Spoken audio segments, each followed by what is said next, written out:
So in my opinion, I think King Riku needed to reevaluate his ideals and some of the things he lives by after this week's episode of One Piece. I definitely feel as though the way he was living while he was trying to be benevolent, ultimately look what happened. He ended up getting fucked over, Doflamingo did him in, and now his people despise him and look at him like he's scum.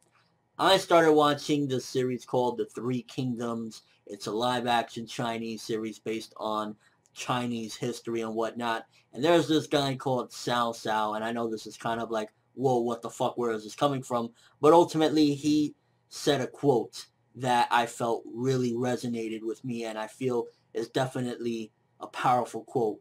And that quote is, "I'd rather betray the world than let the world betray me." Powerful stuff there.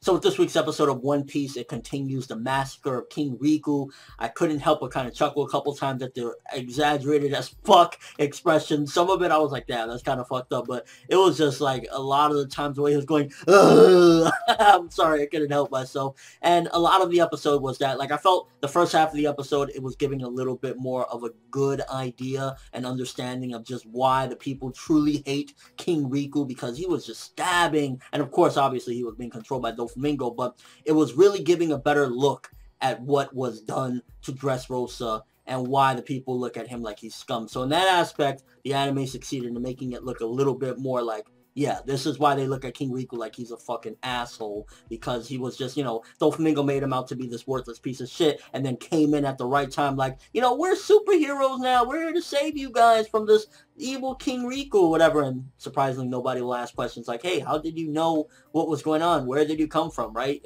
That's the people, though. And then ultimately going into after that, it was kind of like, that was the good bits of the episode, and then afterward, it was like, we got a little 2-minute scene or whatever, Rebecca fighting more fodder, which I was like, no.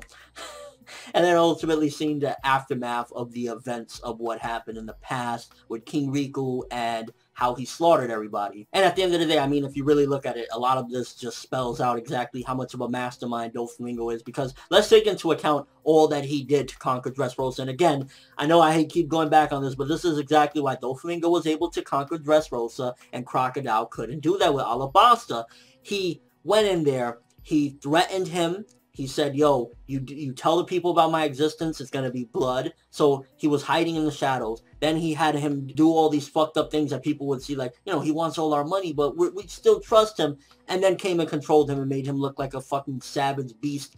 So he made him look like the bad guy, came in and made himself look like the hero. And then to wash away any evidence, used sugar, which, by the way, his team, getting to see a full picture of his team, Doflamingo's team goes strong. He gets to fucking basically have all these people there doing different things, and he was using one of his people to turn them into toys to wash away the evidence. It's like this man did everything possible, and that's why he was able to do what Crocodile couldn't. A lot of people like to compare this arc to, Alabasta, but I feel that the one thing that Doflamingo did was he planned extensively to every last detail, and he's more cunning and conniving. He made more of a name for himself where people wouldn't want to fuck with him after what he's doing. Getting to see that young Viola, I was like, ooh, girl, like even young. But Monet, getting to see Monet as well again, it was like, I like some of those events as well. I felt it was a nice little cameo treat. But as a whole, from I'd say the midpoint on after the flashback, which again, it was just mainly giving further exposition as to the situation that we're in and, the thoughts of the people and whatnot. Ultimately, it was just a lot of like, oh, the Tontata's reaction and how they feel about this. And, just a lot of like, oh, now everyone's toys, and seeing Frankie cry on the floor and shit like that. So it was an all right, average type of episode. I felt it was like there were some good bits again, but ultimately as a whole, I was just like, I mean, in the main timeline, the biggest piece of progression that we really got was that seemingly Luffy is getting close to Zoro and his people and whatnot. I think he was like either about to meet up with them or just, met up with them and whatnot. So we got a little bit of that. Some of the people like Don Chinjabli were about to get turned into toys or got turned into toys. So we got a little bit of advancement with that. But as a whole, the main timeline, still for the most part at a standstill. Rebecca's still fighting fodder. Oh my gosh. So yeah, just really the best part was the backstory of what happened at Dressrosa. But aside from that, average episode. I'm going to give this one a 5.5 out of 10.